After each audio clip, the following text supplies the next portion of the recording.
The Pakistan cricket team has been told by their government to boycott the high-profile clash against India in the upcoming ICC T20 World Cup, a move that the ICC has now asked the Pakistan Cricket Board to reconsider. Now, this move comes in the wake of political tensions between India, Pakistan and Bangladesh and is Pakistan's response to Bangladesh being removed from the tournament. But will the decision hurt Pakistan more than India?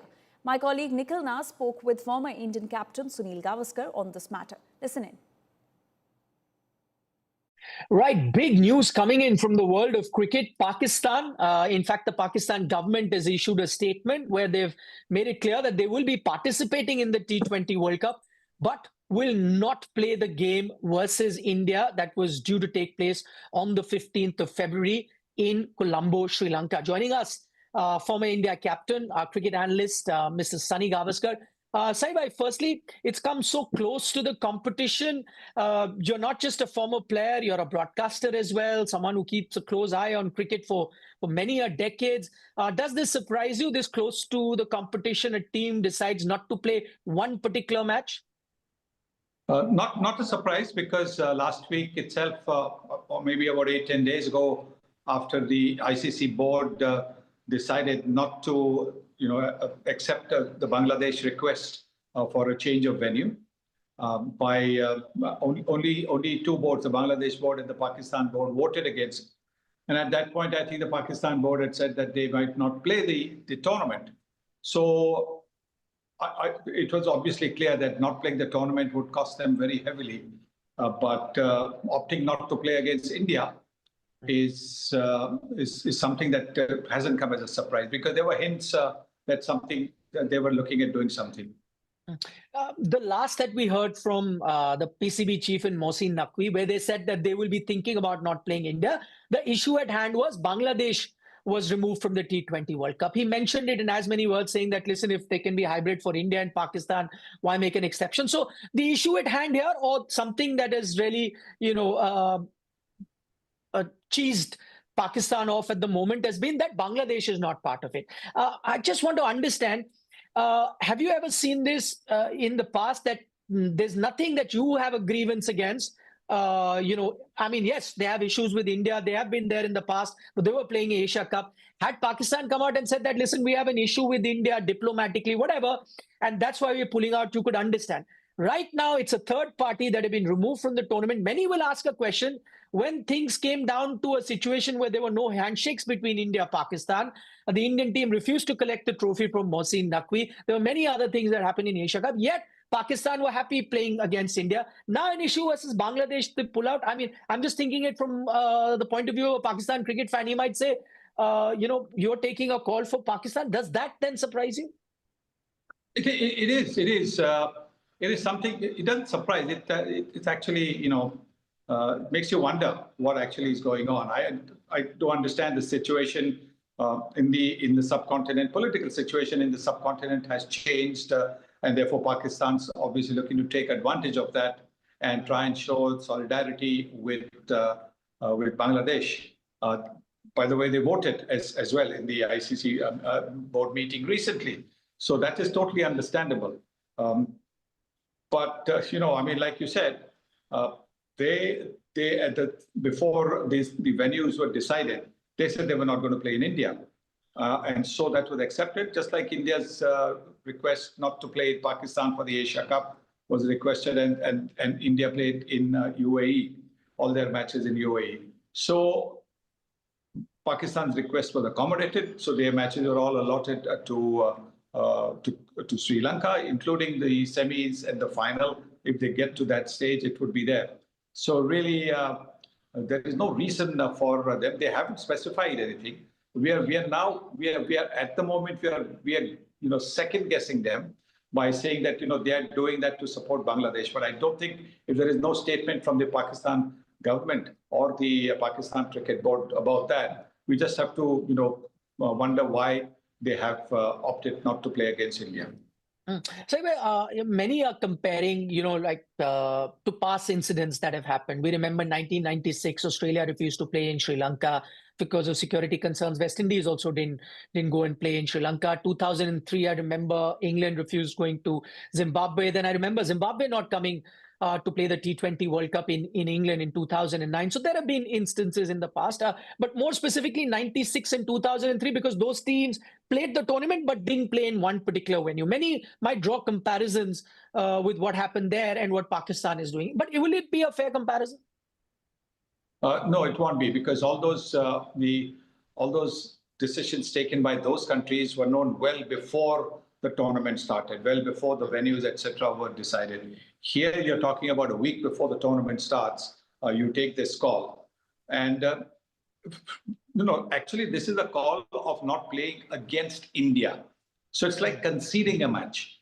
So as far as India is concerned, they've got 2 points. They don't have to, sweat about anything. Not that they would sweat about playing Pakistan with the way they've been beating Pakistan easily in recent times. So no, I don't think there is any comparison between the two. It's just we'll just have to wait maybe another few minutes or maybe a few days to actually know why the Pakistan government has taken the call that they have.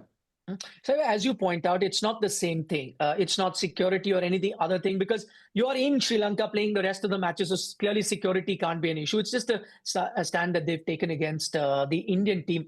And two things, as you say: one, security is not a concern. Two, you saying it at the 11th hour. You haven't told ICC well in advance.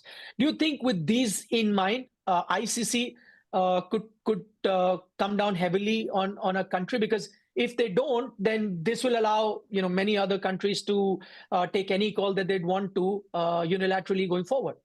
Yeah, I think it's going to be, once again, what was it, 14-2? When the ICC board met recently, I think the voting was 14-2. It's going to be something similar, 14-2, when the ICC board meets and decides on the sanctions against Pakistan. How does this impact? I'll get to the World Cup, but how does this impact Pakistan cricket per se? Of course, they don't have any bilateral series with India. I think with a call like this, it's fair to assume India might not want to play them in the future, all of those things. But, you have a scenario where Australia, England, New Zealand, West Indies all voted against that decision for Bangladesh. And now this seems to be the reason that Pakistan pulling out of that India game. So literally going against the rest of the cricketing world. How does this impact Pakistan per se? Because while they may not have bilateral series with India, slowly and gradually they've started having overseas team come and participate. Could this hamper their relations with other cricketing world too? Because they're all part of the ICC and they'll all be affected by this one call. I don't think so. I don't think bilateral relations for them will be affected. I don't think countries, it'll be an ICC. For ICC events, yes, I think there could be some reaction, some consequences to bear for the Pakistan Cricket Board. But I don't think, bilaterally, if it's an England v Pakistan, Australia v Pakistan, Sri Lanka v Pakistan, I don't think that's going to change much. So also, is it fair to assume this is the last of India, Pakistan being clubbed together in the same group in ICC, something that had become very common going forward? Do you think this particular step is going to put an end to that? I know the reason why it happened in 2007 when India and Pakistan were supposed to clash and didn't clash even once because they were in different groups, but both were knocked out of their groups, so they didn't even qualify for the knockouts. And since then, I think the endeavor has always been to have both India, Pakistan in one group.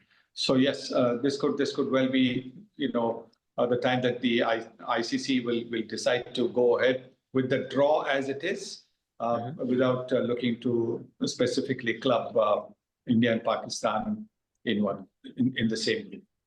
The one thing, Saiba, it's definitely going to happen that the ICC revenue is going to take a hit. I'm just looking at some of the numbers. 600 million is their yearly income. Everyone, tends to agree that the majority chunk comes from those India-Pakistan encounters. Now, that revenue will take a hit. So, effectively, every country is going to take a hit. But I'm just looking at this. I think the purpose of Pakistan to do that is to hurt India. But I'm just taking a look at that. For India, ICC revenue, even if that India-Pakistan game is out, is going to be somewhere in the realm of 5% revenue loss, right? I'm looking at Pakistan's revenue. 70% of their revenue comes from the ICC kitty that they get overall. So, you're cutting your nose to spite your face? Definitely. That's exactly what I was going to say. You're cutting your nose to spite your face, and how does it even? I mean, for India, it won't make a difference because India has got some other major events going on.